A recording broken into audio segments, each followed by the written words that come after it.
तो चलिए आज हम लोग जो है LCR सर्किट में एवरेज पावर डेसिपेटेड की बात करेंगे कि कितना एवरेज पावर डेसिपेटेड होगा LCR सर्किट में। तो average power dissipated in LCR circuit, कितना एवरेज पावर डेसिपेटेड होगा। तो हम लोग जो LCR सर्किट में वोल्टेज अप्लाइड किए थे वो वोल्टेज था E = E0 sine omega t, and जो करंट प्राप्त हुआ था I = I0 sine omega T plus phi के इक्वल था। तो average power P average = average of E into I, voltage और करंट का जो प्रोडक्ट होता है वो पावर के इक्वल होता है। This is equal to I0 sine E0 sine omega t into I0 sine omega T plus phi का एवरेज मान। अब देखिए इसमें से E0 और I0 को बाहर निकाल लेते हैं। E0 I0 divided by 2 average of 2 sine omega t into sine omega T plus phi. 2 से ऊपर नीचे मल्टीप्लाई कर दिए और 2 को बाहर निकाल लिए। तो ट्रिग्नोमेट्री का एक फार्मूला होता है 2 sine A into sine B is equal to cos A minus B minus cos A plus B। 2 sine A into sine B is equal to cos A minus B minus cos A plus B। तो इस फार्मूले को यदि use करें तो omega T को A मान लेते हैं, ओमेगा टी प्लस फाई को B मान लेते हैं। Then this is equal to E0 I0 divided by 2 average of cos A minus B that is omega t minus omega T plus phi minus cos A plus B that is omega T plus phi, इसका average मान। अब जब हम लोग इसको solve करते हैं then this is equal to E0 I0 divided by 2 is equal to, यहाँ से माइनस साइन अंदर जाएगा, A इससे कैंसिल आउट हो जाएगा, cos minus theta this is equal to cos phi, because cos minus theta is equal to cos theta. तो यहाँ पे जो है cos minus phi this is equal to cos phi minus cos 2 omega T plus phi. अब इसी का average मान निकालना है। तो चूंकि कॉस फाई जो है टाइम इंडिपेंडेंट है तो इसको हम बाहर निकाल लें। तो average value of P power का जो एवरेज मान होगा this is equal to E0 I0 divided by 2 cos phi minus E0 I0 divided by 2 average of cos 2 omega T plus phi. अब इस cos 2 omega T plus phi जो function है इसका यदि हम लोग एवरेज मान निकाल लें तो जो LCR सर्किट का एवरेज पावर होगा उसको कैलकुलेटेड किया जा सकता है। तो चलिए अब हम लोग cos 2 omega T plus phi का एवरेज मान निकालेंगे और इस इक्वेशन में पुट कर देंगे। तो average value of cos 2 omega T plus phi, average value of cos 2 omega T plus phi. अब ये फंक्शन है, फंक्शन का एवरेज निकालने का फार्मूला होता है एफ टी। कोई फंक्शन है, इसका एवरेज मान निकाला जाए तो this is equal to 1/t from 0 से t F T D T. इस फार्मूले से हम लोग इसको सॉल्व करें, देन क्या मिलेगा, 1/t फ्रॉम 0 से t cos 2 omega T plus phi D T. अब इस cos 2 omega T plus phi का इंटीग्रेशन हम लोग करें तो this is equal to 1/t cos 2 omega t का इंटीग्रेशन होगा sin 2 omega T plus phi. और इस 2 ओमेगा टी प्लस फाई का डिफ्रेंसिएशन कर उससे डिवाइड करते हैं। तो चूंकि फाई जो है टाइम इंडिपेंडेंट है, कांस्टेंट है, तो टी के रिस्पेक्ट में इसका डिफ्रेंसिएशन 0 मिलेगा और 2 ओमेगा टी का डिफ्रेंसिएशन 2 ओमेगा मिलेगा। तो 0 + 2 ओमेगा क्या दे देगा, 2 ओमेगा। इसलिए 2 ओमेगा से क्या करेंगे, डिवाइड कर देंगे फ्रॉम 0 से टी।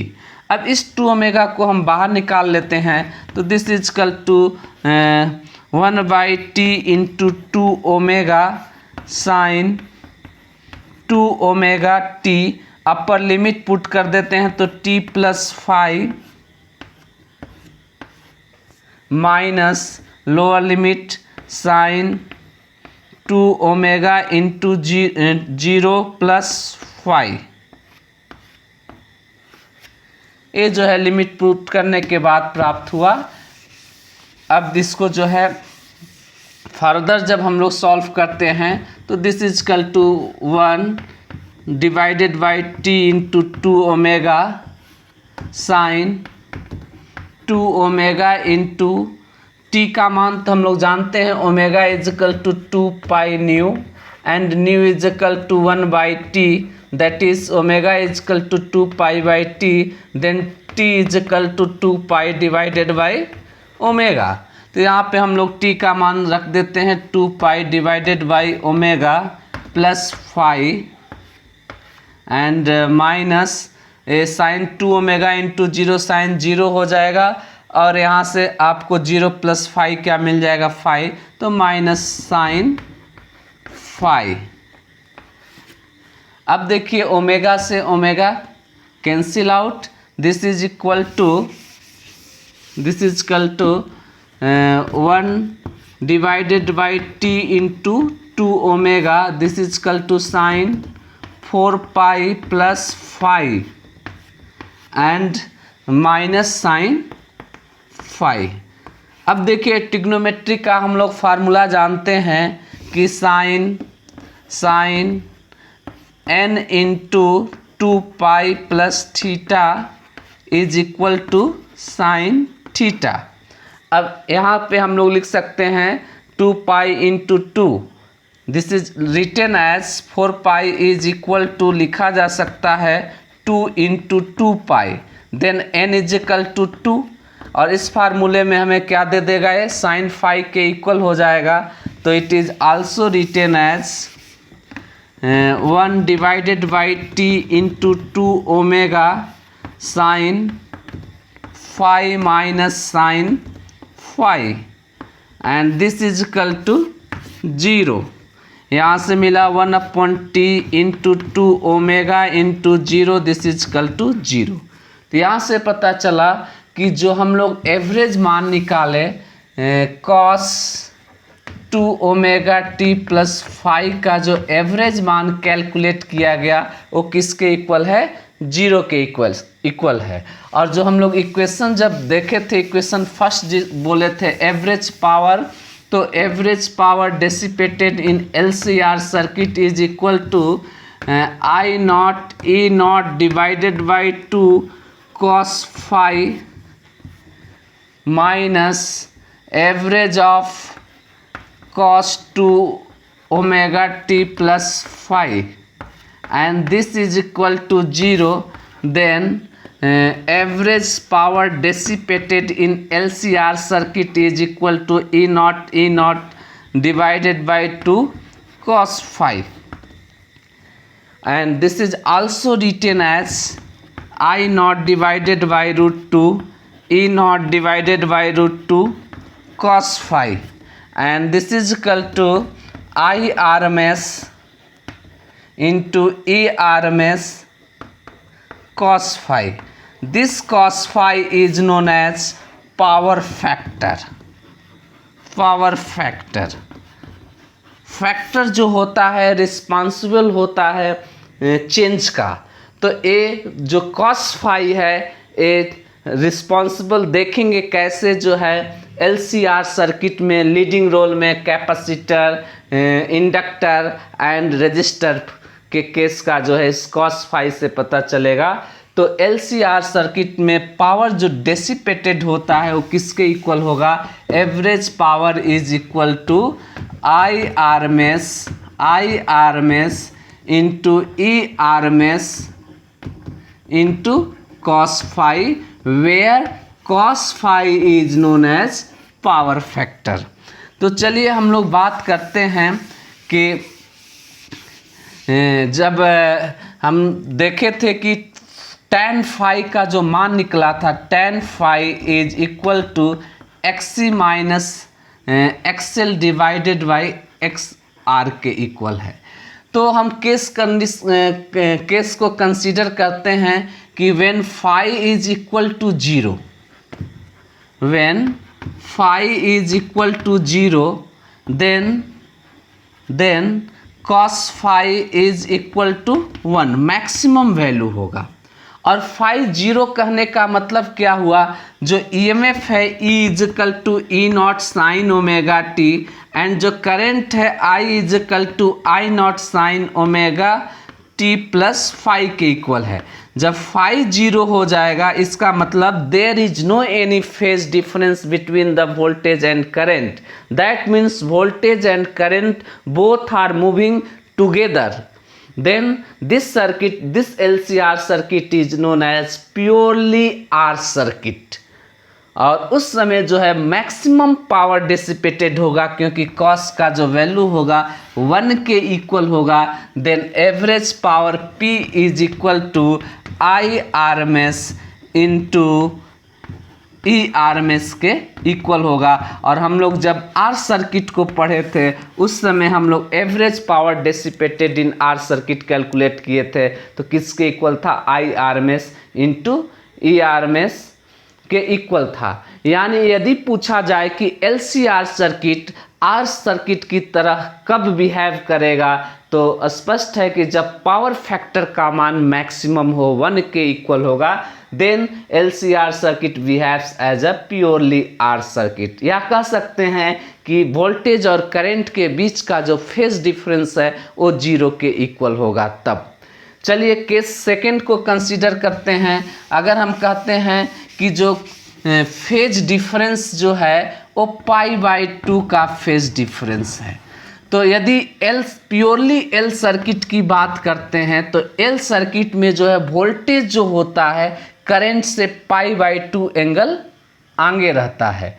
तो इसका मतलब ये हुआ कि हम इस फाई का मान यदि -π/2 रखें, करंट पीछे दिखाते हैं वोल्टेज से, तो cos minus theta is equal to cos theta दे देगा, और cos π/2 का मान कितना होगा? 0 के इक्वल होगा। This is equal to cos minus π/2 is equal to 0। Then average power dissipated in L circuit जो प्योरली इंडक्टिव सर्किट जिसको बोलेंगे, तो I RMS into E RMS into 0, that is 0। There is no any average power dissipated in purely inductive circuit. तो inductive circuit में phase difference कितने का था? -π/2 का कह रहे हैं, पीछे चल रहा है। तो चलिए यदि हम प्योरली कैपेसिटिव सर्किट की बात करेंगे तो वहाँ पे भी वोल्टेज और करंट के बीच में π/2 का फेज डिफरेंस होता है। दैट मीन्स cos phi फिर से π/2 के इक्वल होगा, दिस इज इक्वल टू 0, और एवरेज पावर जो मिलेगा 0 मिलेगा। तो प्योरली कैपेसिटिव सर्किट होगा उस समय भी एवरेज पावर किसके इक्वल है, 0 के इक्वल है। दैट इज, इससे ये पता चला कि प्योरली आर सर्किट में ही हमें मैक्सिमम एवरेज पावर मिलता है। और अगर हम LCR सर्किट की बात किया जाए तो LCR सर्किट में एवरेज पावर डेसिपेटेड जो है IRMS, ERMS और cos phi के प्रोडक्ट के इक्वल होता है। और this cos phi is known as power factor. तो आई होप कि आप एवरेज पावर को LCR सर्किट में समझ गए हैं। एक और कंसेप्ट को हम लोग LCR सर्किट में समझने का प्रयास करते हैं। रिजोनेंस कंडीशन क्या है, रिजोनेटिंग फ्रीक्वेंसी की बात करते हैं। तो रिजोनेंस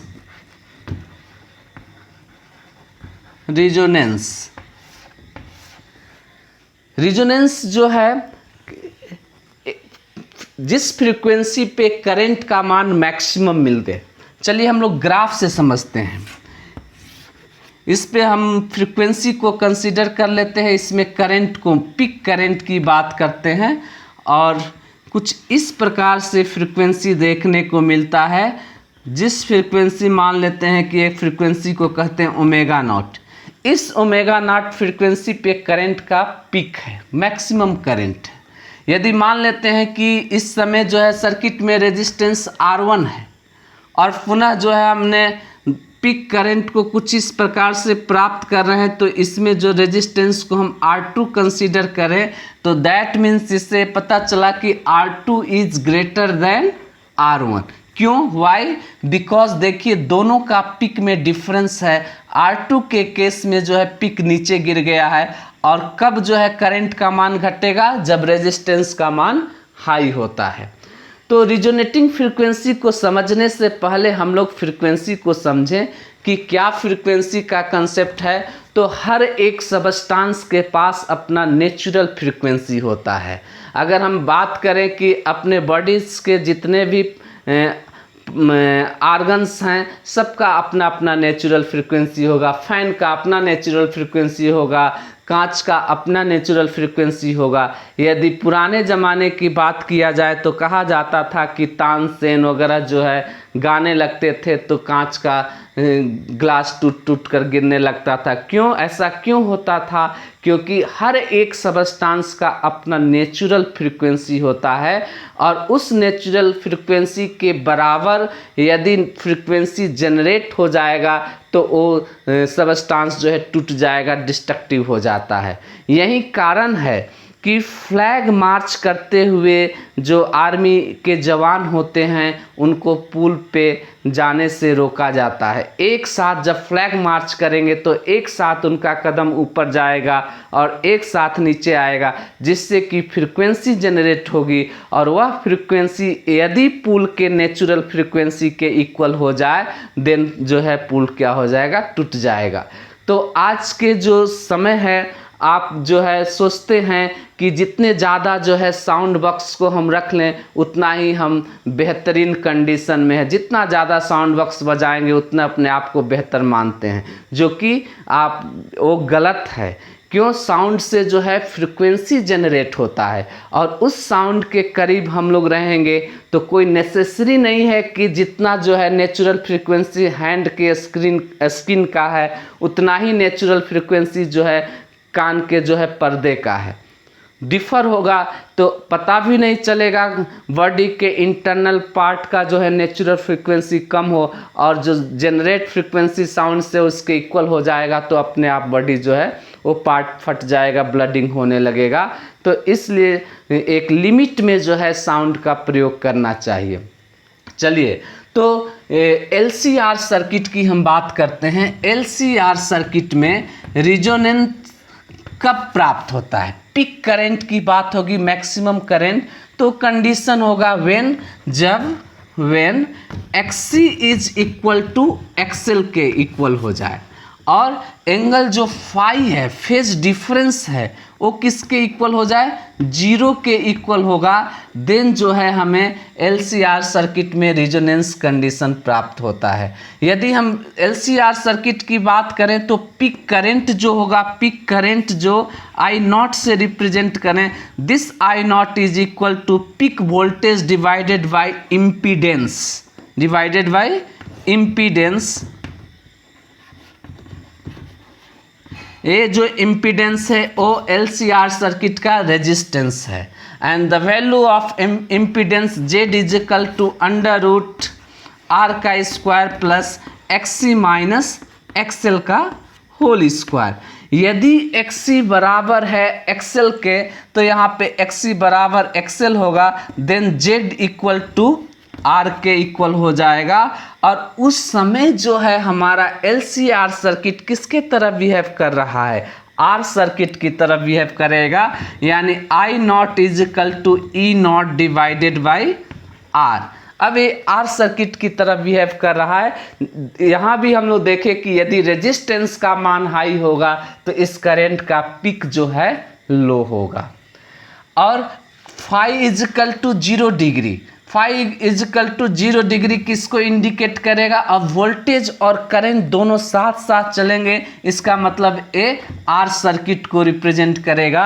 तो यानी LCR का जो रिजोनेटिंग कंडीशन है वो कहाँ पे होल्ड करेगा, आर सर्किट के लिए होल्ड करेगा, वहाँ पावर डिसिपेटेड जो होगा वो मैक्सिमम होगा।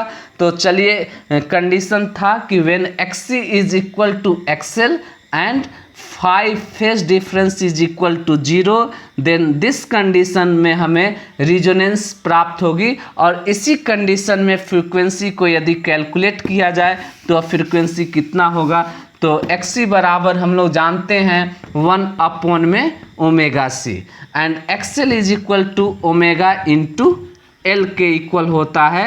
देन अब इस ओमेगा को उधर ले जाते हैं, L को नीचे लाते हैं, this implies omega square is equal to 1 divided by under root LC, omega is equal to, and we know that omega is equal to 2 pi nu, then this is equal to 2 pi nu is equal to 1 divided by under root LC, and 2 pi को जब नीचे लाते हैं तो जो frequency प्राप्त हुआ, this frequency nu is equal to 1 में 2 pi under root LC, this frequency is known as resonating frequency where L is the inductance and C is the capacitance.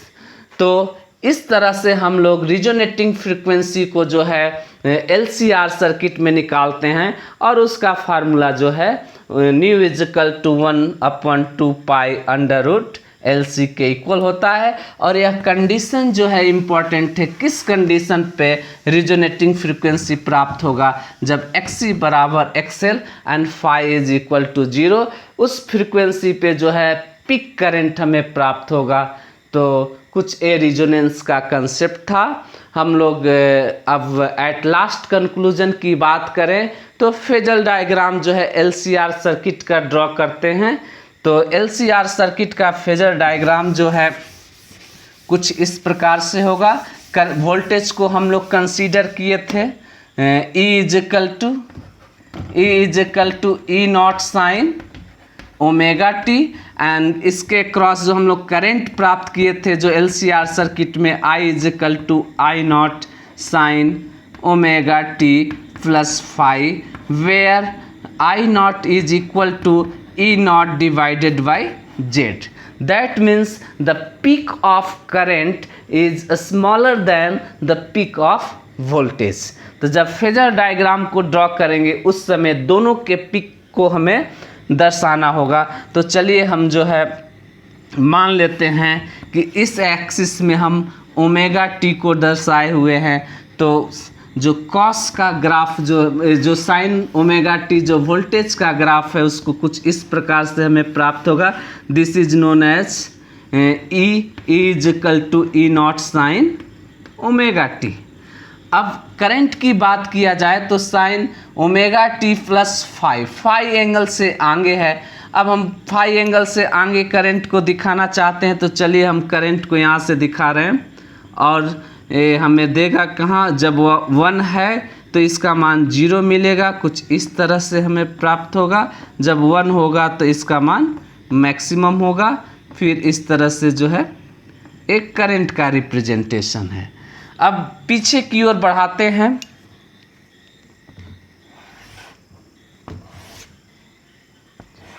Phasor diagram, तो पीक को मिला देते हैं, voltage के peak को हम मिला देते हैं। ये वोल्टेज का पीक है और इसी प्रकार से करंट के पीक को मिला दें। चलिए, एक करंट का पीक है, तो जो वेक्टर रिप्रेजेंट कर रहे हैं, ए रिप्रेजेंटेशन ओमेगा कितना एंगल बनाया है, ओमेगा टी, क्योंकि वोल्टेज है, voltage E is equal to E naught sine omega t के इक्वल है। और इससे जो करंट है फाई एंगल से, करंट जो है वोल्टेज से फाई एंगल लीड कर रहा है। इसका मतलब ए एंगल हम यहाँ से ड्रॉ कर लेते हैं, वोल्टेज के साथ मान लेते हैं करंट है, और करंट जो है कितना एंगल बनाया है, यहाँ से फाई एंगल बना लेता है। Then this angle is equal to omega T plus phi हो जाएगा। और एक करंट को रिप्रेजेंट करेगा I is equal to I naught sine omega T plus phi. यहाँ से देखिए जो करंट का मैग्नीट्यूड है वो वोल्टेज के मैग्नीट्यूड से क्या है, कम है। तो आई होप कि जो LCR सर्किट का जो कंसेप्ट है, आप लोग फेजर डायग्राम और इसी फेजर डायग्राम के कंसेप्ट से जो तीनों L सर्किट, C सर्किट और R सर्किट था, तीनों के फेजर डायग्राम के रिजल्टेंट से हम जो है LCR सर्किट का करंट को निकाले थे। उसी कड़ी में हम लोग उस LCR सर्किट का इम्पीडेंस को निकाले, और वह इम्पीडेंस किसके इक्वल था, √R² plus XC minus XL का होल स्क्वायर के इक्वल था। फिर हम लोग जो है फेज डिफरेंस, करंट में जो फेज डिफरेंस वोल्टेज और करंट का बीच का फेज डिफरेंस है, उसको भी रिजल्टेंट वेक्टर से जो tan फाई के रूप में निकाले। tan phi is equal to XC minus XL divided by R, और XC minus XL divided by R। और इससे जो है हम लोग फिर एनालिसिस किए कि ये LCR सर्किट में लीडिंग रोल किसका होगा, जब कैपेसिटिव का होगा, जब इंडक्टर का होगा, जब R दोनों इक्वल हो जाएगा तो R का लीडिंग रोल होगा। उसके कंसेप्ट को हम लोग समझे। फिर एवरेज पावर डेसिपेटेड के कंसेप्ट को हम लोग समझे कि LCR सर्किट में जो है एवरेज पावर डेसिपेटेड कितना होगा। तो हम लोग पाए कि this is equal to IRMS ERMS into cos phi. एक टर्म मिला cos phi, this cos phi is known as power factor, क्योंकि इसी कॉस फाई के आधार पे जो है हम लोग अंडरस्टैंड कर पाए L circuit, C circuit and R circuit. यानी कि LCR सर्किट में जो है एनालिसिस कर पाए हम लोग R और L और C को। फिर एक बेहतर कैरेक्टरिस्टिक था LCR सर्किट का रिजोनेंस। रिजोनेंस में हम लोग कंडीशन के आधार पे LCR सर्किट में देखे कि जब XC बराबर हो XL के and phi is equal to 0 है, उस समय हमें रिजोनेटिंग फ्रीक्वेंसी प्राप्त हुई, और वह फ्रीक्वेंसी किसके इक्वल था, तो 1/2 पाई अंडर रूट LC के इक्वल था। और फाइनली जो है हम लोग कंक्लूजन के रूप में फेजर डायग्राम जब LCR सर्किट का ड्रॉ किए तो कुछ इस प्रकार से था कि जो वोल्टेज से करंट को जो है फाई एंगल से डिफर दिखाए। तो आई होप कि LCR सर्किट का कंसेप्ट आप समझ पाए हैं। इसके बावजूद भी यदि आपको कंसेप्ट में कोई डाउट लगता है तो कमेंट बॉक्स में कमेंट कीजिए। Thank you.